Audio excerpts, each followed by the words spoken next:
Set. Okay, we all set? Good afternoon, everybody. Welcome to our July meeting of the Board of Health. As a reminder to everybody, this meeting is being live streamed and it is also being recorded. We'll start out with our typical beginning of the meeting, which is providing privilege of the floor. We have one individual today, Tony Busey, who I'm going to call to the floor here in just a minute. Tony, just as a reminder, this is you'll have 3 minutes to address the board, at which point we're actually going to ask that you depart the meeting at that point, and I'm going to put into the chat the URL where you can join the meeting by YouTube. Okay, so we'll go ahead and unmute you for now, and to go ahead and unmute yourself, or if our host can unmute you, and you have privilege of the floor.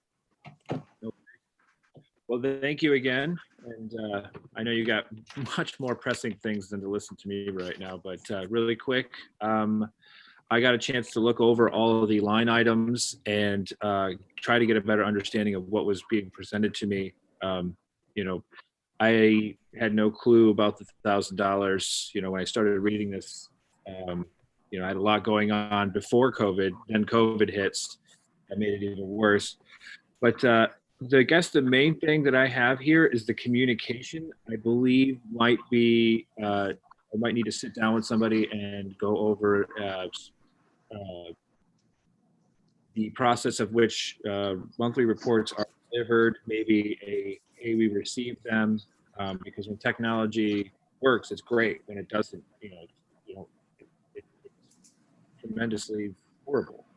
I looked at the boiled water. The boiled water, or the bringing in of water, that will always continue.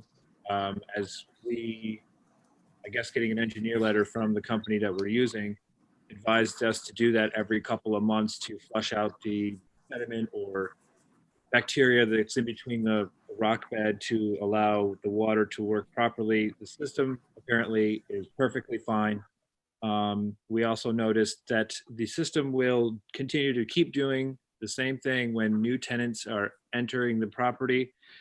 We tell them before, during the showing, at signing, and before they move in, but new tenants will do whatever they want until they figure out that they cannot use as much water as they're probably maybe accustomed to. A 45-minute shower, maybe. I don't know what they're doing, but every time a new tenant comes in, we have this issue.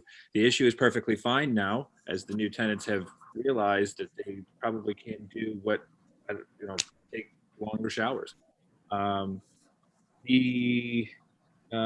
The issue that I currently have with the plumbing situation being in a non-satisfactory, I don't understand that. Is that the drain situation? Is it maybe a clog? If that's the case, I have no control over when if the tenant clogs the system. We charge them all together. They pay the bill for Drain Brain because I didn't create the problem. Drain Brain services the septic every quarter. So with that said, I would like to get someone, I would like to communicate with somebody to go over the actual process to make sure that we're on the same page. I don't like doing these, and I'm not that type of person, and I want to make sure that I get my team of people who's doing the reports, get the reports to the right people, and then how to record when we do something to the system, because we're constantly doing something to the system, whether it's cleaning it, flushing it, turning on and off the water. I just want to know how to relay and communicate this information so you're not in the dark and I don't feel like I'm getting attacked with these notices because I'm not complying properly. I think with that said, I have nothing else left for you other than the fact that if we could reconsider these violations, that would be great. I yield the remaining time. Great, thanks, Tony. So board members, any questions for Tony for clarification?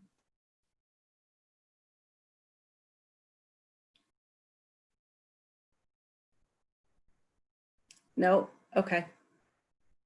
Okay, Tony, thank you so much for coming to join us. I put the link in the YouTube chat, and we'll likely have a bit of a discussion about this afterwards, and then someone will be back in touch. Okay? Okay. Thank you Thank so you much. for joining us. Yep. Take care. All right, folks, next on the agenda are the minutes from our June 23rd meeting. We'll need a motion on the floor to approve those as written, and then a second. So I've got a motion from Sue, a second from Janet, all in favor. Can we do a hands raised? All abstentions?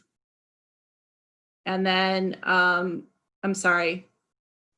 Yeah, because that's everybody. Dr. Evelyn, did you have something you wanted to add to that? I think he's frozen. So let me come back to that, because he threw me off a little, because I thought he was raising his hand and then was going to abstain, because I think he's the only one we didn't hear from. Let me come back to that once we unfreeze him, Frank, and all. Let's go ahead with Brenda on the financial summary.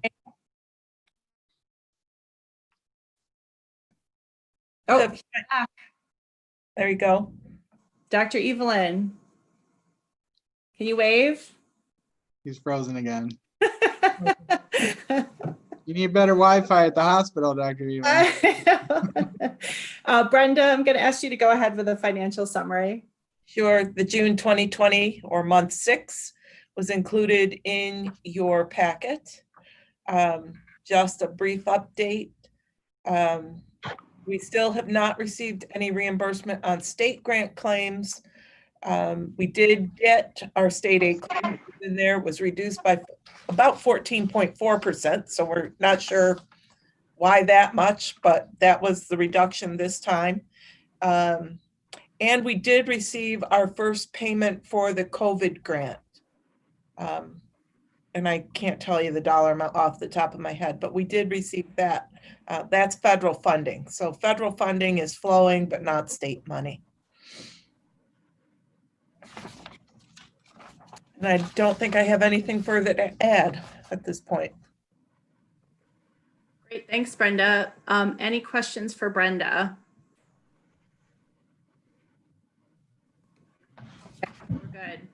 Dr. Evelyn, are you there? Can we see you now? You're not frozen? Okay, let's go back to our minutes. We had a motion and a second on the floor for approval. So all in favor as written? Okay, anyone opposed? And any abstentions? Okay, I think we're good on that. Thank you. Let's go into our reports then, starting with Frank. Sorry, I was muted. So I've got a few slides on demographic I want to show to you, much fewer than the last time I showed you slides, I promise. But before we do, Karen Bishop is with us for her final Board of Health meeting as Director of Community Health. She has announced her retirement as of, well, Friday will be her last day with us in the building. She'll be using some time through August, but she is leaving us after 40 years of service. Every time I say it, it's hard to believe, but she's been an amazing part of this organization for those 4 decades, having worked her way all the way up, you know, through to being director for the last few years, and has been leading our COVID-19 response since this all began. And so I just want to publicly thank Karen for those years of service, everything she's done for us as a department and for our community, and wish her well in her retirement.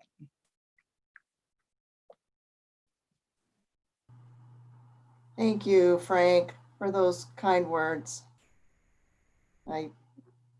Is it okay for me to talk? Yeah. Okay. Good. We can't fire you. What's that? We can't fire you. Yeah, there you go. It's been my privilege to serve here at the health department. And I've thoroughly enjoyed working with each of you.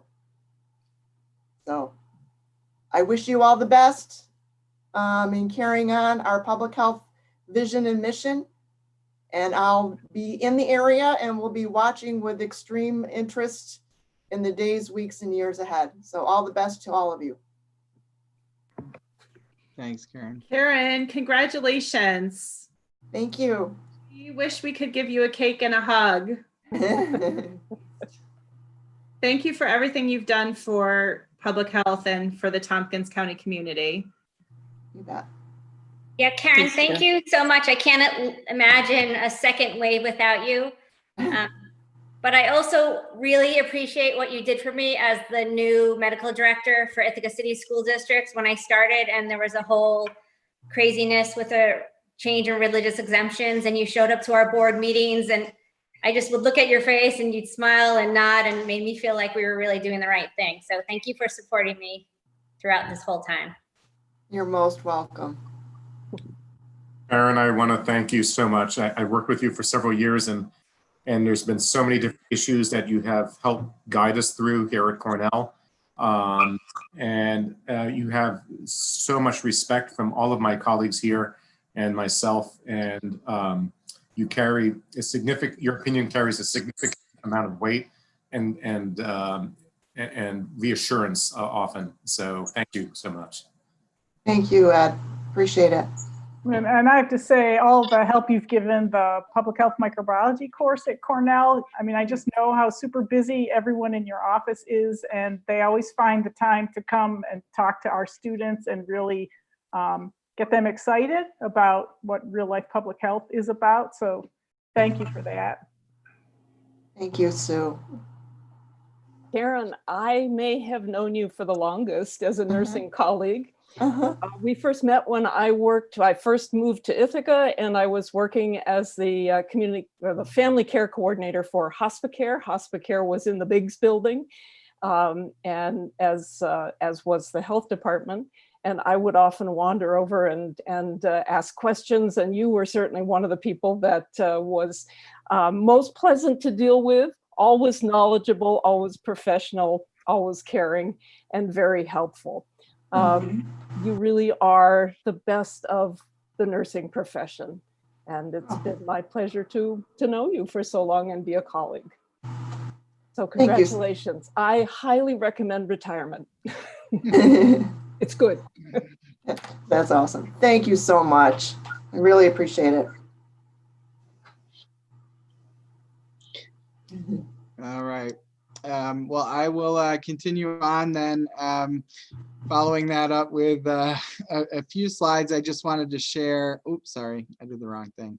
Just give me 1 second to see if I can do this better this time. And make it a slideshow. Okay. Oops, I clicked it twice. There we go.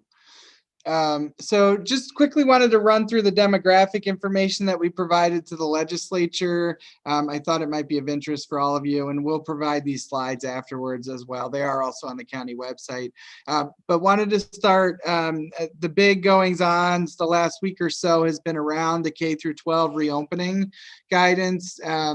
The guidance came out on July 13th and then 14th and 15th for school districts. They've been rapidly working to get their plans in place. Many of them have announced their preliminary plans to their communities and are having community forums to answer questions and get feedback. Those final plans are due on the 31st, so this Friday, to the state.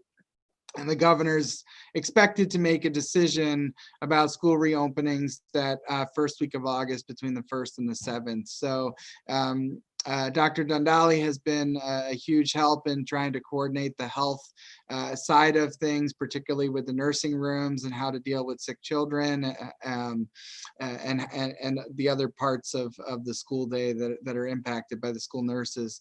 The districts are doing different things in their approaches. I don't think any of them are the same yet of the ones that I've seen rolled out, as far as whether what how many students will be coming back, whether it's all day, half day, every day of the week, whether younger kids are doing something different than older kids. It's a bit of a hodgepodge out there in their approaches. The one thing that we are trying to make as uniform as possible with the help of Dr. Dundali is student screening and exclusions and how to deal with sick children. So, we're going to continue to work with them on that. But stay tuned. Certainly, if you're interested in your particular district, I'm sure there is information on their web pages about what they're proposing, and then their final plans will be due on Friday. The travel advisory is probably the next biggest thing that we're dealing with right now.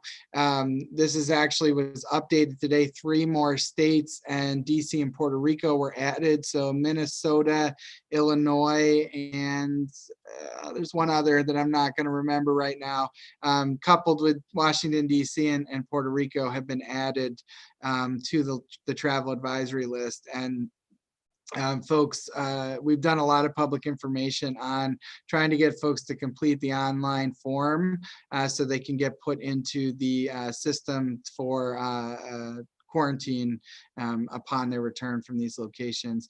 Obviously, we're continuing to work with higher ed on their approaches to dealing with these students, and those plans continue to evolve. We'll, once they're finalized, we'll expect to hear more from the schools about how they're going to be handling that.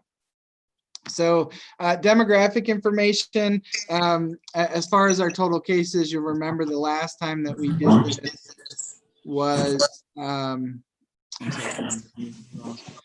we had 133 cases. Now we have 202. We had 202 when we did this, so we felt like it was time to give another, another update. What you'll find through most of these slides is things are about the same as far as our cases and their demographics related to the census or demographics of our population at large. So the first is the age range. Things are fairly similar. What you'll see there reported in red, just as a number, was where it was when we were at 133 cases. So you can see the lines moved a couple of percentage points on a few of the age ranges, but nothing really significant. So we're still fairly similar to our age distribution here. One thing I would point out too, we're still talking about 202 people. So it's hard to draw any significant conclusions from this, but certainly wanted folks to be aware of the comparisons. Race, very similar, has not moved much. You can see that the total percentage of white individuals that tested positive went up a little bit, and a little bit came out of the Asian population, which is really the main change that we've seen. The other category is a product of census data and how it's collected. There is a number, 12.5% in there, but you can see that number has actually come down as well. Ethnicity, Hispanic versus non-Hispanic. Again, with 202 folks, it's hard to draw any conclusions, but they align fairly closely with our demographic information. What we do know is that Hispanic and African Americans are being disproportionately impacted by COVID-19, and we see that across the country. So while that might not necessarily be demonstrated in our data, we are certainly aware of that and making sure we keep our eyes on that as we continue forward. This is the demographic distribution across municipalities. So as you can see, as you would expect, they align fairly well with population density. The town and city of Ithaca, obviously with the most cases, and then our more rural areas with fewer. But as you can see, there is no municipality that has been spared. So again, the important message is that it doesn't matter where you live in Tompkins County, there is the potential for COVID-19. So everyone needs to follow the guidance and take the appropriate precautions. So this is a demonstration of what we've known over time about the point of exposure. So we often get questions of, how did the person get COVID? And so back in March, the blue column, so the positive case was exposed to another known positive. So the blue is yes, and the orange is no. So back in March, when there was community spread happening, we were able to identify individuals and their connectivity to another positive case. Things trended down all the way to the point where the month of June, we only had 9 cases. And it's really important to point that out, that we did only have 9 cases for the whole month of June. But what we've seen in July with our uptick in cases is that the majority of them, we do not have a link to another known positive, and much of that has to do with travel. So we've seen, and we'll show that on the next slide, that there's been an increase in cases related to travel to some of those other more highly impacted parts of the country. So this is travel. So again, the blue is yes and the orange is no. So back in March, travel was not really the point of contact, but as we've transitioned through April, May, and June with very small cases, now in July, as we've seen more, we are seeing again the majority of them are related to travel. Now this was when we were at 202. We have in the last few days seen several cases that related to local gathering, and we put out a press release yesterday about that. So we continue to monitor and look at where we're seeing disease spread in order to communicate effectively to our community about the appropriate steps that they need to take and how important it is to continue to follow the guidance. And so that's the slides that I have for you. Oops. Just wanted to share that it is on the health department webpage, because we did share it at the legislature last Tuesday, but I thought it would be good for you all to take a look at as well. So I will stop there, and I'll be happy to answer any questions. Okay, questions from board members. Frank, you noted for the K-12 schools, they had a rate for closing. So if it was over 9% or something, they would close schools. Have you heard any such guidelines for or from higher ed? No. So higher ed is a kind of a different, is being handled differently. It's more of a business type situation. And so the governor has included, to my understanding, has included them in the broader metrics being used for the different regions related to the phased reopening. I don't think there is a magic number necessarily for a particular institution. Obviously, if we were seeing significant cases in the region, a lot of businesses would be affected, and I would imagine higher ed would be one of them. But as far as what do they do with cases or clusters of cases, we'll be working very closely with them about the need for perhaps any buildings that might need to be closed, or any other changes they might need to make to their protocols if they're seeing cases or clusters of cases. Shauna? Hi there. I was wondering, I have a few questions. Is the 9% the total of our population, or is it a 9% positive for people that are tested? It's a 9% positivity rate. So Okay. if you're, it's against the people tested, essentially. So the positives against people tested. Okay. And then next, I was wondering, are we going to have a separate line of data for higher ed students? Yeah, we're working on that now, Shauna, to try to figure out how to display the data. Obviously, when you have institutions doing large scale surveillance testing, that could it could overwhelm all of the other data, and so it would be difficult to understand what's happening in the community. So we're still working that out on what it's going to look like, but we are aware of that, and we'll make sure that we can paint the picture both of what's going on in the community as well as what's happening with surveillance testing. And then my last question, the people that received positives and did not quarantine, is that going to be followed up by them receiving a fine? So received that were tested positive. And we know did not quarantine after coming in from one of the 33 states. Okay, so there's two different things there. The testing positive and isolation, I don't believe we've had anyone that has not followed isolation once we've identified them as a positive case. As far as the quarantining from other states, we're still trying to get our arms around how to monitor that effectively.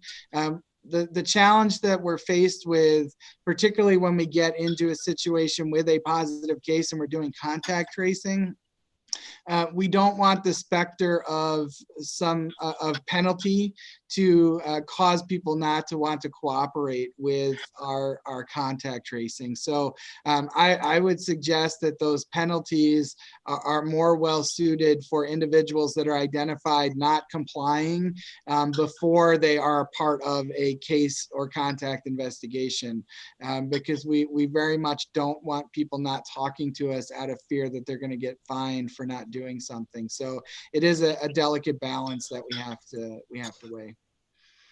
Okay, thank you. Thanks, Shauna. Other questions?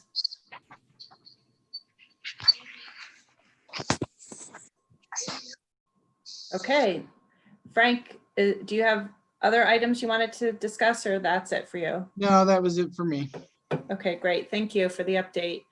Our health promotion program, is Sam here? Sam is actually off this week. Okay. Is there someone who wants to do an update, or just what? Yeah, I mean, I can fill you in. Okay. Sam and Ted have been working with Dominic, our new communications director, on updating our webpage. We're moving it to kind of a new format that's supposed to be easier to view in different formats, mobile phones, that kind of thing. So they're working on that, and there's a huge amount of data obviously out there and information that we want to make very easily accessible. So that work is ongoing. The Healthy Neighborhoods program is up and operational. They've been doing a lot of virtual visits, and they are also in the process of or are helping the EH team with some of the enforcement work that needs to get done. So they're doing a little bit of normal work as well as COVID response as well. Okay, great. Thanks, Frank. Any questions for Frank on the health promotion? Not to put him too much on the spot, but just in case. Okay. If you have questions, maybe follow up with Sam next week when she's back. Dr. Claypack, yes. Oh, good afternoon, everybody. As I look at what's coming across my desk, and as I look at what's coming up in the coming month or two, I think it puts some of you as board members probably on the spot with regard to responding to concerns from the community. As in all things COVID, we are seeing a lot of changes. Just a few days ago, the CDC put out some new guidance with regard to length of isolation and some new thoughts about duration of contagiousness. But as all things COVID as well, there are some nuances in there. So there are general population dynamics which can apply, but if you're immunosuppressed or falling into a severe illness category, the duration of isolation for you can be different than if you're not. We'll be reflecting some of those changes as we give out recommendations two people in isolation as we go forward. But it is a very dynamic situation. So you as a board member may be asked, you know, why was I in isolation longer than someone else? The other thing that's changing is there is a little greater degree of confidence in clinical criteria for releasing people from isolation. So we may back away a little bit from retesting people, although fortunately we still have the capacity to retest people. Practitioner concerns. When I was on the Department of Family Medicine department meeting this morning, and as I talked to and receive emails from people in practice and in the community, a lot of them center around the use of PPE, and some of them are centering around school opening, particularly K through 12, particularly about precautions being taken in the schools and the use of whether or not masks will be required in school. I think as a department, we're being asked to weigh in on that issue. And I don't think at this point that we have a definite position with regard to it, but it is going to be an important one because as board members, you're going to be asked about this, particularly if we have a case that erupts in a school, in a student, or in a teacher. Particularly with regard to trying to limit the number of students, for example, who would need to be quarantined or taken out of school because of an exposure, et cetera. So there will be a lot of second guessing going on. Understanding the department's policies for you, I think, will be important so that as you discuss with citizens in the community what's going on and why is it going on, you have something to say. With regard to higher education, I hear some concerns and misconceptions and not really awareness of what the plans are. There's, for example, concern about, well, students are going to be put into hotels and aren't they contagious? And aren't we exposing the community to contagion by putting them into hotels, et cetera, without understanding that these students are largely going to be people who are maybe under a travel quarantine or pending testing on site on the campus. So there's a large amount of communication that is needed, is being conducted by higher education through all kinds of forums and town meetings and so on. But you as board members, I think, will also be kind of put on the spot on occasion to be knowledgeable about these things and be able to indicate whether, in your opinion, they seem to be reasonable. Fortunately I think, I was just reading this morning, one of my projects this week is to go through and again, in more detail, the K through 12 guidance from the CDC and from the state. I was reviewing the New York State education document. I haven't gotten all the way through it, but focusing on that document, it's quite comprehensible. It does leave a lot of flexibility for districts as to how they implement those policies. It does talk a lot about masks. It talks a lot about screening questions. Exactly how to implement those has to be done on a local basis, taking into account the resources that parents have and so on. But I think as a document, it really serves a great purpose for getting us on the right track. The top two things I think for you to emphasize as you talk to people in whatever venues you can talk to people is certainly about using masks. Of all the preventive measures we have, masks stand out as a principal feature, even more than social distancing or all the other things, although those are important. I'm sometimes asked about face shields. Couldn't I use a face shield instead of using a mask? There is no guidance at all for using face shields alone. Masks are the principal component. Face shields, if used, are added to that. There's only very few situations where one would contemplate using a face shield without a mask. So emphasizing the use of masks and the other preventive measures for you is important. And then, as Frank mentioned, the travel issues. We are seeing cases, too many that are travel related. And unfortunately, too many gatherings where preventive measures aren't being used. Unfortunately, some of those are involving students, and that won't play well with the community. We have at least as many, maybe probably more community members who are not using preventive measures when they gather. But what will stand out in the minds of the public are going to be students, because they're so fearful.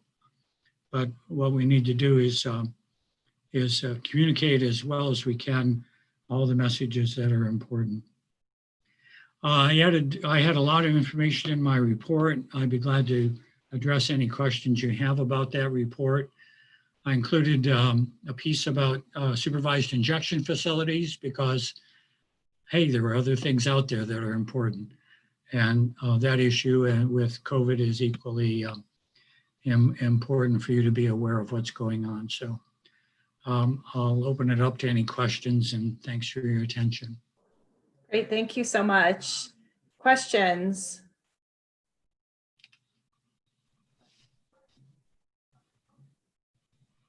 Okay, thank you. All right, I wish I had some dramatic music to lead into this next one. Karen Bishop, your final summary. My final summary. Oh my God. You get to talk as long as you want. You tell us whatever you want to say. Well, let me first off start by just giving you a brief update to the written report that was submitted. So as of yesterday, we cumulative COVID cases to date, 219. Of those, 186 have fully recovered. So that's the good news. I think the capability of our staff has expanded exponentially between nurses within our whole department who have not been accustomed to being a part of our communicable disease team, and more specifically to COVID case investigations and contact tracing. They've done a tremendous job, of which I'm extremely proud, as I know Frank is as well. So, that will continue. It will take everybody's effort to stay on top of case investigations as they present themselves. So, the only other update was to let you know that we were successful in bringing back immunization services. We ran a clinic for one day. And unfortunately, because of COVID, we needed to temporarily discontinue those services in order for us to respond to COVID. I'm hopeful that we'll be able to reinstitute our immunization clinic services. But in the short term, that doesn't look like it's possible. Other than that, I guess maybe this is my briefest report ever. So I just wish you all the best. Double thumbs up. Thank you. Thank you all for your support. Karen, excuse me. Just a quick question. Is there this is sort of a personnel question. Is there somebody like who's stepping into Karen's role, at least in the short term, if even if it's going to change in the long term? Like if so in other words, if I was about to call Karen, who do I call instead? We're shutting down shop for a while. So you gotta laugh or you'll cry. Melissa Gatch, who is the supervising community health nurse, will be filling in for Karen after her departure until Melissa's retirement at the end of August. So we are losing both Karen and Melissa here within the next 30 days to retirement. Melissa has agreed to come back on a part-time basis, so we will have, you know, some of her support for transition as we fill the positions. We've advertised for both Karen and Melissa's positions. Melissa's has been reclassified to a senior community health nurse. We already have one of those, Lori Sibley. So now there will be two, rather than having a supervising community health nurse and a senior, we'll just have two seniors. Melissa's position was a carryover from the old CHA days. And we already had plans to kind of reclassify that when she left. So both of those positions have been advertised. I am hopeful that we will be filling Melissa's position with the senior early next week. I actually have interviews scheduled for Friday. And so we're hoping that will be a smooth, quick transition, including having double up with Melissa for some training. Karen's position being the director, it might take us a bit longer. It is advertised. We are looking to encourage candidates to apply, and then we'll evaluate that pool after the position closes on the 31st. In Melissa's absence, when she was retired, I have reassigned Brenda to provide administrative and leadership support to the division. So Brenda's been spending time with Karen, Melissa, and Lori over the last few weeks to get up to speed, and she'll be spending more time over the next month with Melissa and Lori again, and the new senior to get up to speed. My hope is, if everything goes wonderfully, we'd have Karen's replacement or successor, can't replace Karen, successor in place before Melissa retires, but that would be best case scenario. So we'll just have to see how things go. But for the month of August, Melissa will be taking over. If we don't have Karen's successor in place by the end of August, then it will be Brenda. Okay, great. Thanks, Frank. Any other questions for Karen? Janet. Could I? Sorry. Oh, sorry. Go ahead. Go ahead. Okay, Jan. There. Okay. Yeah, this is a question that comes from something Karen said. It may be, maybe you can answer it, Karen, but maybe need some other input. You use the term fully recovered. And I'm wondering, how are we defining that? Because I have been getting questions from folks about, recovery rates.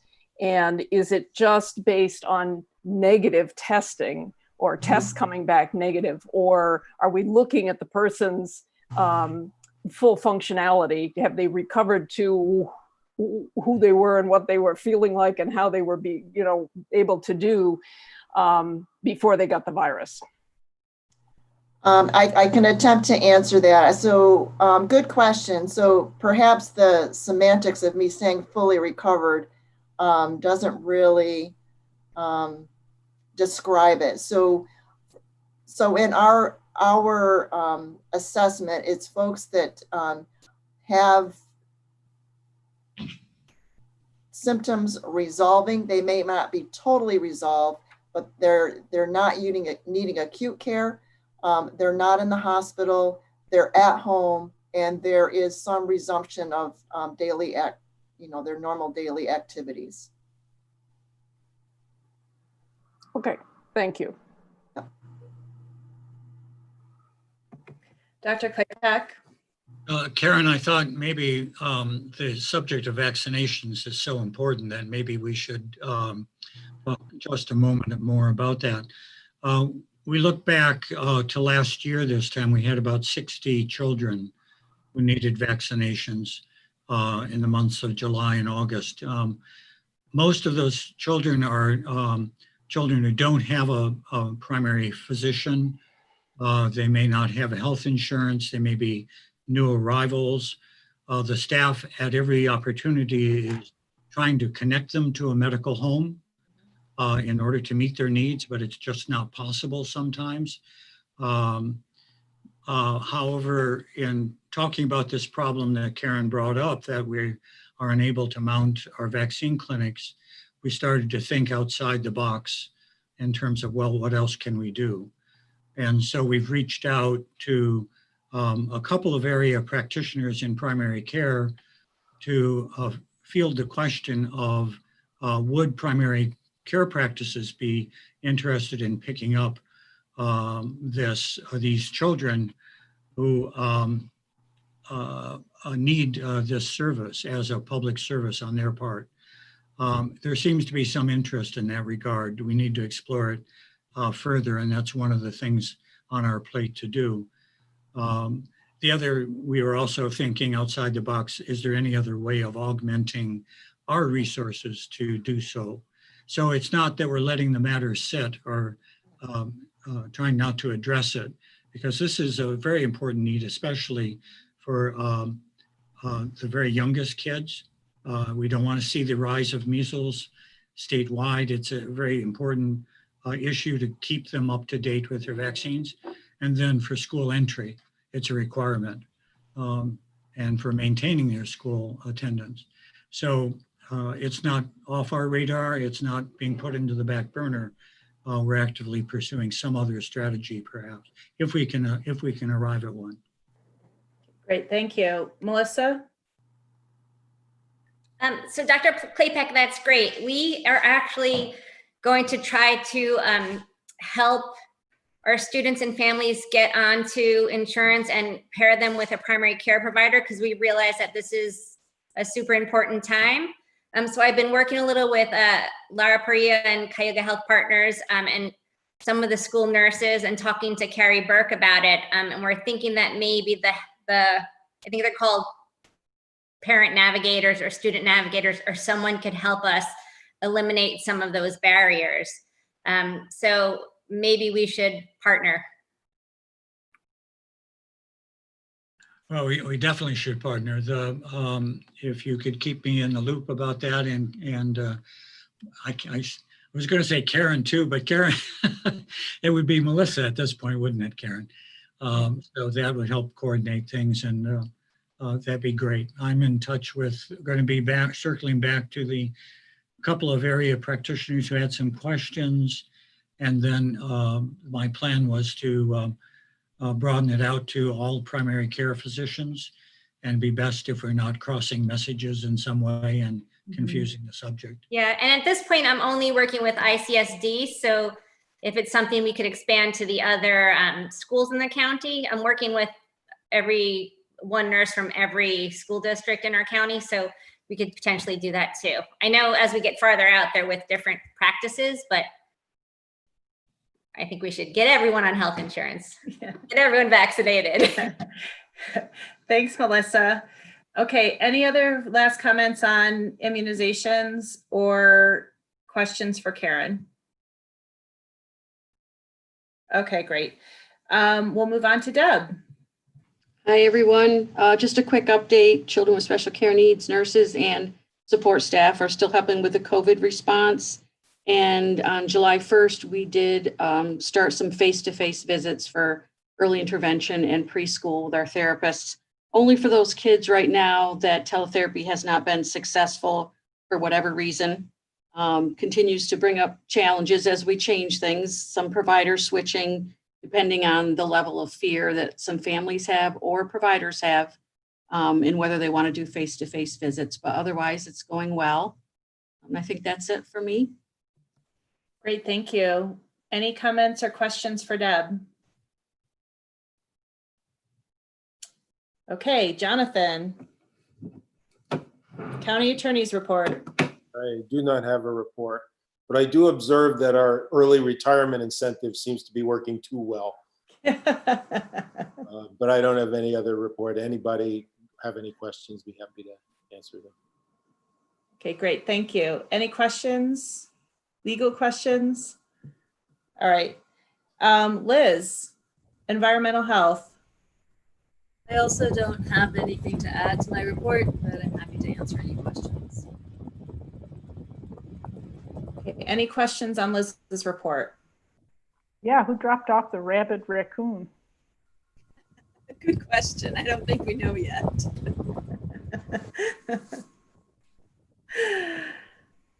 So I just think it might be- if you're the one that dropped off the rabid raccoon, please contact the health department. Ed. I didn't drop off the rabid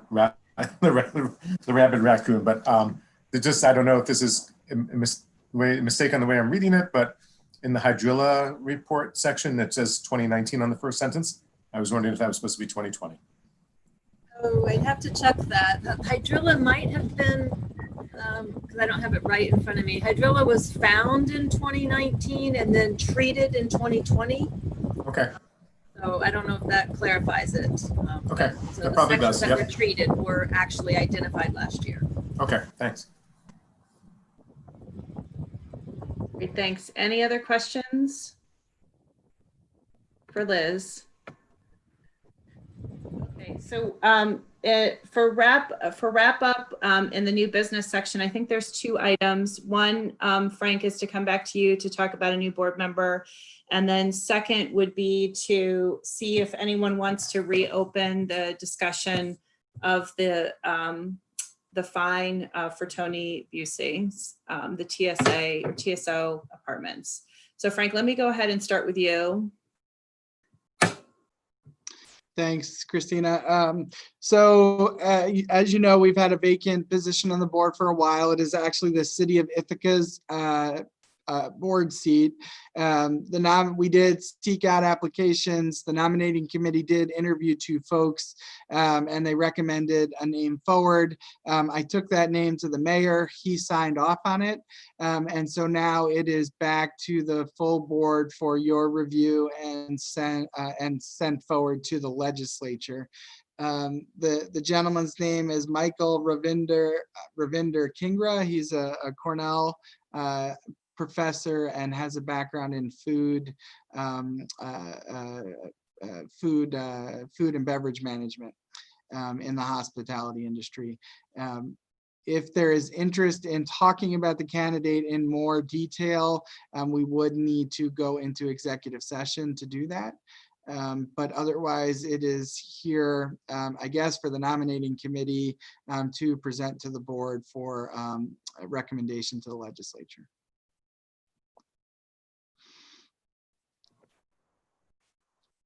So I'm Go sorry, ahead. Frank, could you say the name one more time? Michael Ravinder Kingra. Thank you. Thanks. So nominating committee, just. I'm not sure what we're supposed to do. We nominated him. I think he's great. But- Somebody's got to move it. We need a motion. Oh, I have to move to nominate him? The board recommend him. Yeah. Okay. I'd like to move that we recommend Ravinder Kingra to become a new board member. Can I second that? So we have Melissa moving and Sue seconding. Any discussion? Okay, all in favor? Any opposed? And abstentions? All right. Okay, so just a reminder on process. Now it goes to Shauna at HHS. And then they'll move it forward to the full legislature. So if everything goes to plan, he should be seated for the August meeting. Okay, great, thanks. And then I guess just in terms of process, does anyone want to make a motion about reopening the discussion on TOSA apartments? Okay. So that is not, do I need to do anything more than that, Frank, since we have nobody wanting to open? Okay. All right. Any other business before we ask for a motion to adjourn? Oh, actually, Frank, I'm just realizing I skipped over the CSB report. Was there a CSB meeting since the last time we met? Probably. Is this the end of the month? They don't, yes, there was. There was, but I'm sorry, I don't remember. Okay. There's updates on strategic planning we talked about, which I think you guys are all aware of, Yep. that we're rescheduling those meetings. And they are off for the month of August, so they will not have another meeting until September 14th. Okay, great. And then are we off in August, or do we meet in August as well? Normally we take July off, Yeah. but because with COVID going on, Okay. we wanted to make sure there was at least a check-in point. Yep. Okay, so we're meeting in August too then. All righty, anything else for the good of the group? Can I get a motion to adjourn in a second? All right, we've got David and Ed. All right, so I will go ahead and be adjourned. Do we need to take a vote on that? I think I had everybody's hand up to. Okay. All right, we're adjourned. See everybody next month. Stay well.